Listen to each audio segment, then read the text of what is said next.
Hello बच्चों, आज हम बात करेंगे मूविंग चार्जेस एंड मैग्नेटिज्म के लेक्चर नंबर 6 के बारे में। और आज हम डिस्कस करेंगे कि भाई हम कोई वायर लेंगे। ठीक है, हमने एक लेक्चर लाया था अभी कुछ चौथा तीसरा लेक्चर था जहाँ पर हमने एक फाइनाइट लेंथ की वायर ली थी और उससे पी डिस्टेंस पर मैग्नेटिक फील्ड के फॉर्मूले को डिराइव किया। फिर उसके ऊपर बेसिक क्वेश्चन सीरीज आई, तो आज उसी कॉन्सेप्ट के ऊपर एडवांस क्वेश्चन सीरीज होगी। तो शुरू करते हैं एक बहुत ही सुंदर सा लेक्चर, एक बहुत ही सुंदर सी सुबह में मेरे भाई। क्वेश्चन नंबर 1 से अगर बेसिक क्वेश्चन नहीं देख कर आए हो और कॉन्सेप्ट वगैरह नहीं देख कर आए हो वायर वगैरह का, तब भी यहाँ समझाएंगे, अच्छे से समझ में आ जाएगा। तो शुरू करते हैं क्वेश्चन नंबर 1 से, advance question series based on magnetic field due to finite length of wire. ठीक है, चलो भाई क्वेश्चन नंबर 1, पहला सवाल। मान लेते हैं हमने जो है वायर लिया और वायर का ट्रायंगल बना दिया। 3 वायर लिए, ट्रायंगल शेप में कनेक्ट कर दिए एक दूसरे से। ठीक है, 3 वायर हमने लिए। ठीक, चलो भाई पहला वायर हमने यहाँ डिंग डिंग डिंग डिंग डिंग, ठीक है। फिर हमने ये लिया, ऐसे ट्रायंगल शेप में हमने बना दिया। ठीक है, तो भैया हमने वायर्स को लिया और उनको ट्रायंगल शेप में बना दिया। और फिर यहाँ कोई एक पॉइंट लिया सेंटर में ट्रायंगल का और पूछा कि भाई पी पॉइंट मान लिया हम इसको, और इस पॉइंट पर कितनी मैग्नेटिक फील्ड प्रोड्यूस हो रही वो हमको बताना है। हमने कहा कि भाई यहाँ से इतना डिस्टेंस ले लो और बताओ कि इस पी पॉइंट पर कितनी मैग्नेटिक फील्ड प्रोड्यूस होगी। ठीक है, कुछ इस तरीके से ऐसे। ठीक है, यहाँ चलो हम क्या करते हैं, मान लेते हैं ये ट्रायंगल जो बना है इन वायर्स की वजह से वो इक्विलैटरल ट्रायंगल है, और इक्विलैटरल ट्रायंगल होगा तो भैया जो तीनों साइड्स हैं वो इक्वल होंगे। ठीक है, तो मान लेते हैं अगर ये भैया हमारी एल है। ठीक है, अगर इस ये वाले साइड का लेंथ अगर हमारा एल है, ठीक है, तो इसका भी एल होगा और इसका भी एल होगा, मतलब कि तीनों साइड्स का लेंथ एल ही होगा। ठीक है, जो तीनों हमारे साइड्स होंगे इन तीनों साइड्स का लेंथ हमारा एल ही माना जाएगा, क्योंकि भाई इक्विलैटरल ट्रायंगल के तीनों साइड इक्वल है। अब हमसे पूछा है कि इस पी पॉइंट पर कितनी मैग्नेटिक फील्ड प्रोड्यूस होगी इन तीनों साइड्स की वजह से। हमें पता क्या करना है, हमें पता करना है भैया मैग्नेटिक फील्ड। ठीक है, हमें पता करना है मैग्नेटिक फील्ड। ठीक है, due to all sides of triangle, भैया सभी साइड्स ऑफ ट्रायंगल की वजह से, ऑल साइड्स ऑफ ट्रायंगल मेरे भाई, ऑल साइड्स ऑफ ट्रायंगल की वजह से मैग्नेटिक फील्ड को हमें बताना है। ठीक है, चलो भैया ठीक, ये हमको बताना है, तो शुरू करते हैं नई नई कहानी। एक काम करते हैं, यहां से एक मान लेते हैं जो डिस्टेंस सबसे पहले, ये जो परपेंडिकुलर डिस्टेंस लिया हमने, ठीक है 90 डिग्री, तो इस डिस्टेंस को हम मान लेते हैं ए है। ठीक है, ए डिस्टेंस पर ये पी पॉइंट है, यहां से ए डिस्टेंस पर। ठीक, अब एक काम करते हैं, यहां से यहां एक लाइन ज्वाइन करते हैं हम। ठीक है, देखो यहां से ऐसे डिंग डिंग डिंग डिंग डिंग, ऐसे यहां पर। ठीक है, ऐसे। ठीक, यहां पर हमने लाइन ज्वाइन कर ली। बहुत टेढ़ी सी लाइन, गधे हो तुम। ठीक है, ऐसे। फिर यहां पर आओ, ठीक, और यहां से भी एक लाइन ज्वाइन कर लो। ठीक है, यानी कि हमने जो है एक लाइन ज्वाइन करी सबसे पहले तो। ठीक है, और ये ऐसे, हाँ ठीक, ये एल लेंथ था। चल भाई ठीक, हमने एक लाइन ज्वाइन कर ली। अब क्या होगा, इक्विलैटरल ट्रायंगल का हर एंगल 60 डिग्री का होता है, क्योंकि भाई तीनों एंगल का सम 180। इक्विलैटरल ट्रायंगल में क्या है कि ये पूरा एंगल 60, ये पूरा एंगल 60, ये पूरा एंगल 60। अगर ये पूरा 60 होगा तो ये कितना होगा 30 डिग्री। ये पूरा 60 तो ये कितना होगा 30 डिग्री।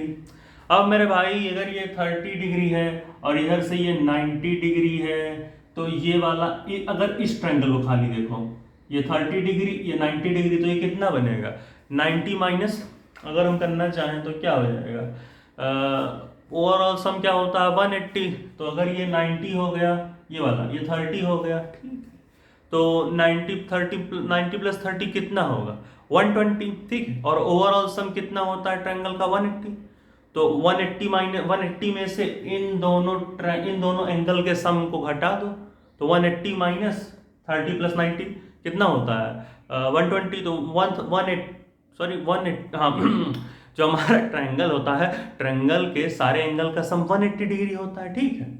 अब दो एंगल्स का सम 90 प्लस 30 120 आ जाएगा, तो यानी जो ओवरऑल सम है 180 में से 120 को निकाल देंगे तो बचेगा 60 डिग्री। अरे भाई देखो ट्रायंगल्स का सम कितना, देखो 90 डिग्री प्लस 30 डिग्री प्लस ठीक है प्लस कितना हो जाएगा, प्लस हम इस एंगल को मान लेते हैं, कुछ भी मान लेते हैं एक्स एंगल, इस वाले को, अब तीनों का सम 180 होता है, ठीक है।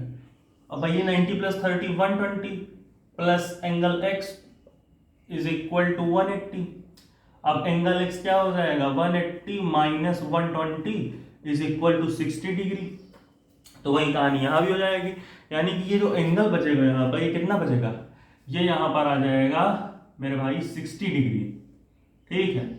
ये एंगल क्या है 60 डिग्री, इस एंगल की वैल्यू क्या होगी, इसकी भी 60 डिग्री, डिस्टेंस ए है पूरा, ठीक, यानी यहां भी 60 डिग्री, यहां भी 60 डिग्री, और ये डिस्टेंस ए है, ठीक है। थोड़ा हाँ चल नहीं, हाँ ठीक है, तो डिस्टेंस हमारा ए है ये, ठीक है, और ये एंगल 60, ये एंगल भी 60, ठीक। अब अगर ये पूरा एल है तो यहां से यहां तक कितना होगा L/2,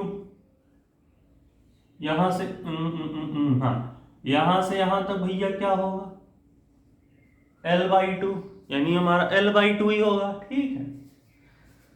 साफ दिख रहा है कि नहीं है भाई, ठीक है, छोटा डायग्राम तो नहीं लग रहा, हाँ चलो, तो यहां से यहां L/2, यहां से यहां भी L/2, ठीक है, ये पूरा बन गया। अब हम क्या करते हैं, सबसे पहले हम हाँ करंट दौड़ा देते हैं सबसे पहले, तो ठीक है, सबसे पहले हम क्या करते हैं, सबसे पहले हम करंट दौड़ाते हैं। मान लेते हैं हमारा आई अमाउंट ऑफ करंट कुछ इस तरीके से जा रहा है, ऐसे, ठीक, ये हमारा आई अमाउंट ऑफ करंट है, ऐसे जा रहा है, ठीक। चलो भाई अब सवाल को बनाते हैं। हम क्या करते हैं, एक एक साइड की वजह से मैग्नेटिक फील्ड देखते हैं। सबसे पहले हम इस साइड की वजह से कितनी मैग्नेटिक फील्ड प्रोड्यूस हो रही वो देखेंगे, ठीक है। तो कैसा होगा, इसकी जो इस वाले साइड की वजह से जो मैग्नेटिक फील्ड प्रोड्यूस होगी उसे हम B1 मान लेंगे, इसको B2, इसको B3, चलो भाई L लेंथ, हाँ। उससे भी पहले एक और काम करते हैं, सबसे पहले हम इस A की वैल्यू को पता करते हैं। ये जो हमारा A है, ये A, इसकी हम वैल्यू को पता करते हैं सबसे पहले, क्योंकि बताएंगे क्यों पता करना चाह रहे हैं। सबसे पहले A की वैल्यू, देखो अगर इस ट्रायंगल को ध्यान से देखें तो अगर tan 30 निकालना चाहें इसका तो कितना आएगा, tan 30, अगर tan 30 को देखोगे तो क्या होता है, tan थीटा क्या होता है, परपेंडिकुलर अपॉन बेस, परपेंडिकुलर ये होता है, ये जो जिसका लेंथ क्या है a है, यानी इसके ये tan 30 इक्वल टू क्या हो जाएगा, परपेंडिकुलर a है, और बेस क्या है इस ट्रायंगल का L/2,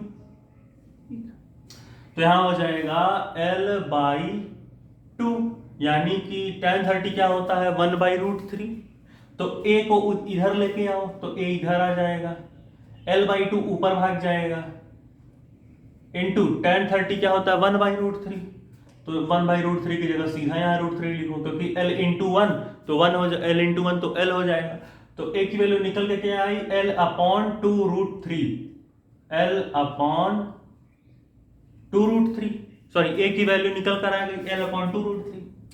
चलो भाई इतना हो गया काम, अब करते हैं कहानी। इसकी वजह से जो मैग्नेटिक फील्ड प्रोड्यूस होगी इस वाले साइड की, इसको B1 माने हो, तो हमने पढ़ा था पिछले लेक्चर्स में कि किसी भी वायर की वजह से जिसकी लेंथ फाइनाइट हो, इनफाइनाइट नहीं फाइनाइट हो, तो उस वायर की वजह से कितना मैग्नेटिक फील्ड प्रोड्यूस होता है, हाँ, उसको हमने पढ़ा था B1 इज इक्वल टू, क्या पढ़ा था, क्या फॉर्मूला निकाला था, mu not upon 4 pi into I upon a, bracket में साइन अल्फा 1 या फिर sine phi 1, sine phi 1 plus sine phi 2। ठीक है, चलो भाई, sine phi 1 plus sine phi 2, ये साइन फाई 1, ये साइन फाई 2, ये डिस्टेंस a और म्यू नॉट अपॉन 4 पाई तो है कांस्टेंट, और ये रहा i। तो सारी वैल्यूज को पुट करते हैं और नई नई कहानी को बनाते हैं, हम यहां से चले जाते हैं। ठीक, पक्की बात। और a क्या होता है? परपेंडिकुलर डिस्टेंस, कहां से कहां? उस पॉइंट पर जहां मैग्नेटिक फील्ड हमें पता करनी, हमें इस पॉइंट पर मैग्नेटिक फील्ड पता करनी है, तो इसके लिए हम ये a वाला डिस्टेंस लेते हैं। चलो भाई, अब एक एक करके लगाते हैं। ठीक है, सबसे पहले भैया mu naught upon 4 pi constant है, तो भैया म्यू नॉट अपॉन 4 पाई को ऐसे ही लिख लो। अब करंट भैया आई है, तो आई को ऐसे पुट करो। अब ए की वैल्यू क्या निकाली हमने? एल अपॉन 2√3, तो एल अपॉन 2√3 ये हो गई भाई इसकी वैल्यू एल अपॉन 2√3। ठीक है, अब ब्रैकेट लगाएंगे, यहां देखेंगे साइन फाई 1 की वैल्यू क्या है? 60, साइन फाई 2 भी 60, साइन 60 क्या होता है? √3/2, तो ये हो जाएगा भाई √3/2 प्लस √3/2। भाई यहां पर ये कहानी बन गई कि √3/2 प्लस √3/2 इज इक्वल टू √3 आ जाएगा। तो यहां से कहानी क्या बनेगी? म्यू नॉट अपॉन 4 पाई, ये भैया एल अपॉन 2√3 था, तो 2√3 ऊपर चला जाएगा, ये यहां से ऊपर, तो ये हो जाएगा 2√3 इंटू आई अपॉन एल नीचे ही रह जाएगा, इंटू ये पूरा मिलकर क्या बन जाएगा? √3। ठीक है, अब उसके बाद क्या कहानी बनेगी? यहां के बाद ये कहानी बनेगी कि भैया म्यू नॉट अपॉन 4 पाई, √3 का मल्टीप्लाई √3 से करेंगे तो 3 आएगा भैया, √3 इंटू √3 क्या होता है? 3 हो जाएगा, तो √3 इंटू √3 3 हो गया, और 3 इंटू 2 6 हो जाएगा। यानी यहां कहानी बनेगी mu naught upon 4 pi into 6i upon L, ये आ गई B1 की वैल्यू। यानी कि हमने इस इक्विलैटरल ट्रायंगल के एक साइड की वजह से कितनी मैग्नेटिक फील्ड प्रोड्यूस होगी उसे हमने कैलकुलेट कर लिया, और वो निकल करके आ गई mu naught upon 4 pi into 6i upon L. ठीक है, अब ध्यान दो भाई, जैसा कि ये इक्विलैटरल ट्रायंगल है, तो तीनों साइड्स की वजह से same amount of magnetic field produce होनी चाहिए, क्योंकि भाई डिस्टेंस जो परपेंडिकुलर होगा सबका सेम, एंगल हर जगह सेम बनेंगे। तो इसका कहने का मतलब B1 is equal to B2 is equal to B3, मतलब हर एक साइड की वजह से प्रोड्यूस होने वाली मैग्नेटिक फील्ड एक दूसरे के इक्वल होगी। मतलब भैया B1 is equal to B2 is equal to B3 है। इसका मतलब हम यहां से क्या कहानी बना सकते हैं? यहां से हम कहानी बनाएंगे कि भैया magnetic field due to side 1 is equal to magnetic field due to side 2 is equal to magnetic field due to side 3। अगर भैया तीनों साइड्स की वजह से सेम मैग्नेटिक फील्ड प्रोड्यूस हो रहा, तो नेट मैग्नेटिक फील्ड क्या हो जाएगा? 3 इंटू B1, क्योंकि भाई यहां पर 3 साइड है। ठीक है, यहां पर जो है 3 साइड है, तो विच इंप्लाइज दैट भैया जो बी नेट होगा, ठीक है, जो बी नेट होगा वो क्या होगा? जो हमारा बी नेट होगा, बी नेट हमारा क्या होगा? 3 का मल्टीप्लाई कर देंगे एक साइड की वजह से प्रोड्यूस होने वाली मैग्नेटिक फील्ड से, यानी 3B1। अरे भाई यही तो होगा, कॉमन सेंस है, तो 3B1 कर देंगे। यानी इस पूरे सिस्टम को अगर 3 से मल्टीप्लाई कर दें तो इस पूरे ट्रायंगल की वजह से कितनी मैग्नेटिक फील्ड प्रोड्यूस हो रही वो हम निकाल सकते हैं। ठीक है, इस ट्रायंगल वाले को सम को हटाते हैं और यहीं पर हम चीजों को कवर कर लेते हैं। ठीक है, ठीक है, तो यहां पर हम लिख लेते हैं फिर से एक बार। ट्रायंगल हमने जो है पता नहीं पीछा जो ठीक है, चलो चलो, हाँ, तो इसको उतारते हैं। तो ये हमारा B1 था, mu not upon 4 pi into 6i upon L, ये हमारा B1 था। तो बी नेट क्या हो जाएगा? 3 इंटू B1, तो बी नेट हो गया भैया, ये क्या लिखेंगे हम? यहां हम लिख देंगे 3 into mu not upon 4 pi, mu not upon 4 pi into 6i upon L. तो ये क्या बन जाएगा? 3 6 18 हो जाएगा। ठीक है, तो यहां हो जाएगा mu not upon 4 pi into 18i upon L. ये आएगा हमारा net magnetic field due to this triangle, इस ट्रायंगल की वजह से कितनी मैग्नेटिक फील्ड आई, इस ट्रायंगल की वजह से magnetic field I mu not upon 4 pi into 18I/L। ठीक है, तो ये पूरी कहानी यहां पर खेली। तो भाई इसे नोट करो, इसके बाद एक और सवाल लगाएंगे और उसके बाद हम अगले लेक्चर में एक नया टॉपिक लाएंगे जहां हम डिस्कस करेंगे कि अभी तक हम फाइनाइट लेंथ की वायर लेते थे, अब हम इनफाइनाइट लेंथ की वायर। अभी इसको देखो, फिर नई नई कहानी है। नोट करो भाई, 1 2 3 4 पॉज कर लो, पॉज करके करो इसको। मैं इरेज करूँ ना भाई, देखो ठीक है, कर लिए नोट, हटाऊंगा देखो, ठीक चलो इरेज करें। देखो खैर मैं पॉज करके इरेज करूंगा ना, क्योंकि देखो काले काले धब्बे यहाँ पर जाते देख रहे हो ये देखो, तो इसीलिए हम इसको पॉज करके पानी लगा के धो के आएंगे तब इरेज करेंगे। क्या करा जाए, नोट कर लो भाई, मैं इसे इरेज करूंगा पॉज करके, ठीक है। चलो भाई नोट कर लिए थे कि नहीं, एक और सवाल देखते हैं, ठीक है। क्वेश्चन नंबर 2, ठीक है। यहां पर क्या कहानी देखेंगे कि कुछ पॉइंट लेंगे, ठीक है। उससे पहले एक और चीज था यार, वहाँ डायरेक्शन तो हमने देखा ही नहीं था वहां पे अंदर के, फिर से बना, अच्छा चलो यहाँ बना देते हैं कोप से जाके। यहाँ जैसे देखो, यहाँ पर देख लो, ये ट्रायंगल था ना भाई, ऐसे ही था कुछ, ठीक है, बता देते बट डायरेक्शन बताना है, ठीक है। तो करंट हम कैसे भगाए थे, करंट हम कुछ इस तरीके से भगाए हुए थे, आई और आई, ठीक है, ऐसे ही था करंट। तो भाई जो आंसर आया था उसको तो लिखना ही, मेरे ख्याल से कितना था, mu not upon 4 pi into 18I/L, क्या था, ऐसा ही कुछ था ना। तो जो उस मैग्नेटिक फील्ड का डायरेक्शन, जो पूरा आंसर आया था मैग्नेटिक फील्ड का, उसके आगे डायरेक्शन के लिए लिख लेना कि मैग्नेटिक फील्ड का जो डायरेक्शन आएगा तीनों का, वो अंदर की तरफ होगा। कैसे, यहाँ पर देखो, इस साइड की वजह से अगर हमने राइट हैंड थंब रूल पढ़ा था कि मैग्नेटिक फील्ड का डायरेक्शन कैसे देखते हैं, राइट हैंड के थंब को करंट के डायरेक्शन में अंदर की तरफ, पाम को अपने कर्ल करोगे ऐसे ऐसे, मतलब कि अपने थंब को करंट के डायरेक्शन में ले जाओ और अपने पाम को फिर कर्ल करो, तो यहां से देखो अंदर की तरफ, यानी कि ये जो B2 है, ये यहां से यहां जो B2 प्रोड्यूस होगा, अगर मैग्नेटिक फील्ड अंदर की तरफ है तो हम उसे कैसे डिनोट करते थे, ऐसे क्रॉस लगा के, तो ऐसे। फिर B1 की वजह से, अगर B1 देखोगे मतलब कि इस वाले साइड की वजह से जो मैग्नेटिक फील्ड निकली थी, अपने राइट हैंड के थंब को करंट के डायरेक्शन में ऐसे, और फिर पाम को कर्ल करो तो अंदर की तरफ जा रहे तुम्हारे पाम, तो यानी B1 भी हमारा क्या है, मैग्नेटिक फील्ड इनवर्ट्स है, ठीक है। फिर इस साइड की वजह से करंट ऐसे जा रहा, राइट हैंड के थंब को ऐसे करंट के डायरेक्शन में, फिर पाम को कर्ल करो अंदर की तरफ, यानी यहां पर भी जब मैग्नेटिक फील्ड इनवर्ट्स होता है तो यही साइन दिखाते हैं, यानी जो यहाँ ओवरऑल P पॉइंट पर मैग्नेटिक फील्ड आएगी वो इनवर्ट्स होगी, ठीक है। मैग्नेटिक फील्ड का डायरेक्शन क्या है, इनवर्ट्स। ये मैंने भूल गया था वहां पर मैं बताना भूल गया था, तो आंसर का आगे लिख लेना, जो हमारा नेट बी नेट आया था वो लिखना, उसके बाद लिख लेना magnetic field direction is inverts, ठीक है।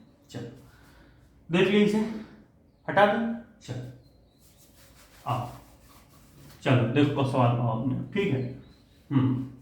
देखो भाई हम क्या करते हैं, हम एक जो है लाइन खींचते हैं, एक वायर लेते हैं तरीके से, तो ठीक है, यहां पर आए हम ऐसे, हमने जो है लाइन खींची, ठीक है। फिर हमने क्या किया, हम यहां से करंट को दौड़ा रहे हैं इसमें, ठीक है, और यहां पर हमने इस लेंथ का हमने कुछ सेंटर मान लिया इस वायर का, ठीक है, इस पॉइंट को हम O मान लेते हैं, ठीक है। और हमने क्या किया, यहां से हम कुछ दूर पर आए ऐसे P डिस्टेंस पर, ठीक है, इस तरीके से भैया हम P डिस्टेंस पर आए, और जो हमारा इस वायर का सेंटर और ये जो P पॉइंट है, और ये जो P पॉइंट है, ठीक है, इन दोनों के बीच के डिस्टेंस को हम मान लेते हैं A है, ठीक है। जो हमारा वायर का सेंटर है और ये जो P पॉइंट है, इन दोनों के बीच के डिस्टेंस को हम मान लेते हैं, कैसा बनाया गया डायग्राम ऐसे, ठीक, ये, ठीक। तो इन दोनों के बीच जो हमारा वायर का सेंटर है और जो P पॉइंट है, इन दोनों के बीच के डिस्टेंस को हम A मान लेते हैं, ठीक है। दोनों पॉइंट्स के बीच के डिस्टेंस को हम A मान लेते हैं, ठीक है। और I अमाउंट ऑफ करंट इस वायर से भाग रही, वायर का सेंटर वो है और यहाँ पर P पॉइंट है, ठीक है। तो हमसे पूछा इस वायर की वजह से कितनी मैग्नेटिक फील्ड प्रोड्यूस हो, ठीक है। तो सबसे पहले हम वायर की वजह से कितनी मैग्नेटिक फील्ड प्रोड्यूस होती है उसका फॉर्मूला लिख लेंगे। ठीक है, तो भैया वो क्या होता है, वो होता है mu not upon 4 pi into I upon a sine phi 1 plus sine phi 2, यही होता है। तो यहाँ हम लिख लेंगे mu not upon 4 pi into I upon a, bracket में हम लिखेंगे भाई sine phi 1 plus sine phi 2। ठीक, यहां हम क्या लिखेंगे, sine phi 1 plus sine phi 2।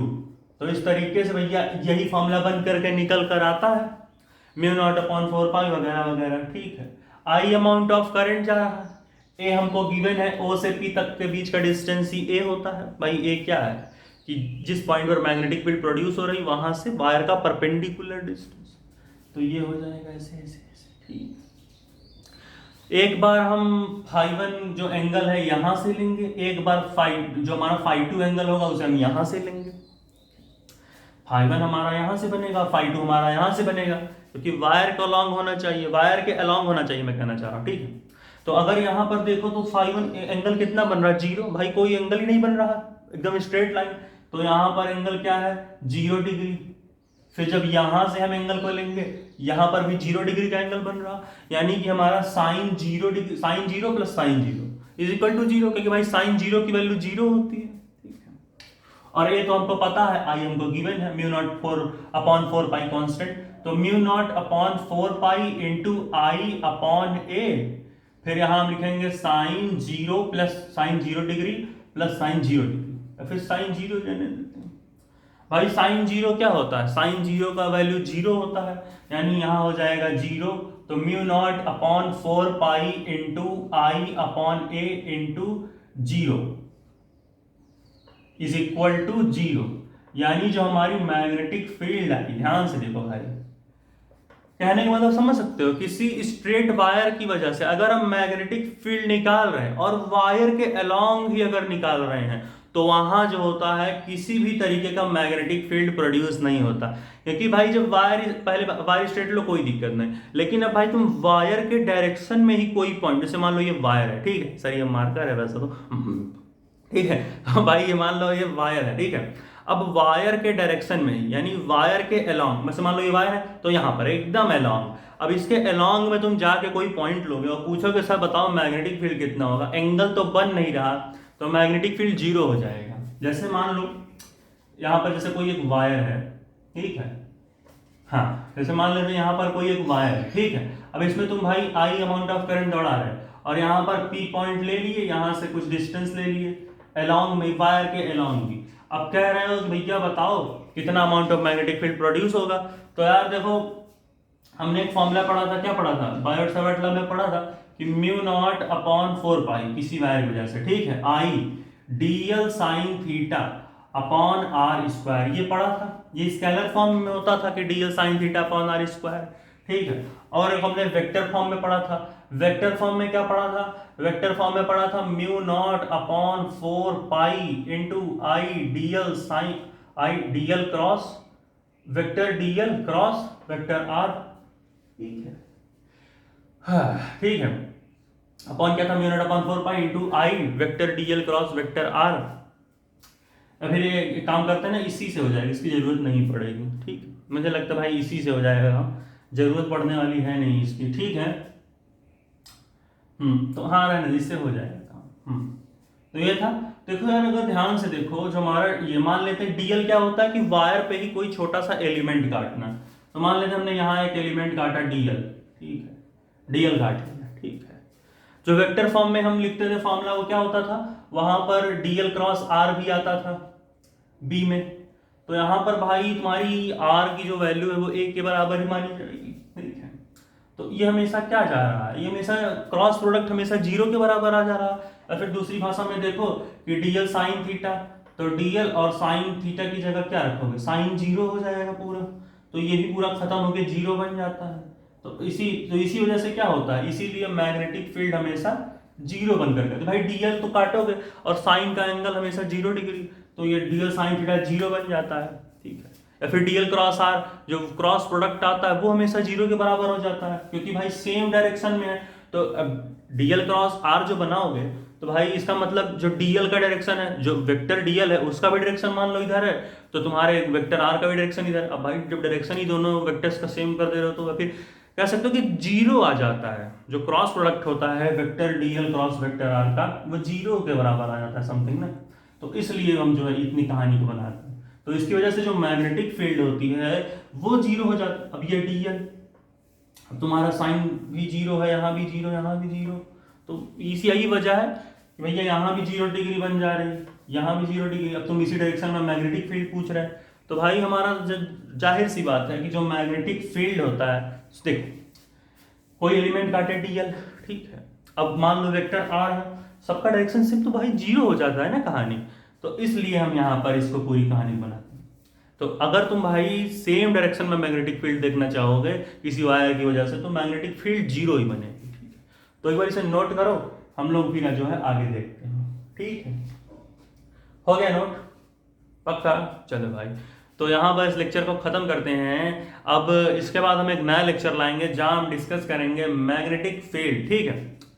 देख लो पहले भाई इसे एक बार, ठीक है, देख लो भाई, गर्मी इतनी है कि कहीं नहीं आ मतलब। तो हमें पता क्या करना है, magnetic field due to infinite length of wire. ये वायर लेंगे और उसकी लेंथ इनफाइनाइट होगी, फिर उसकी वजह से कितनी मैग्नेटिक फील्ड प्रोड्यूस होगी उसको हम उसके लिए फार्मूला डिराइव करेंगे, और उसके बाद उसके ऊपर अच्छे अच्छे न्यूमेरिकल्स।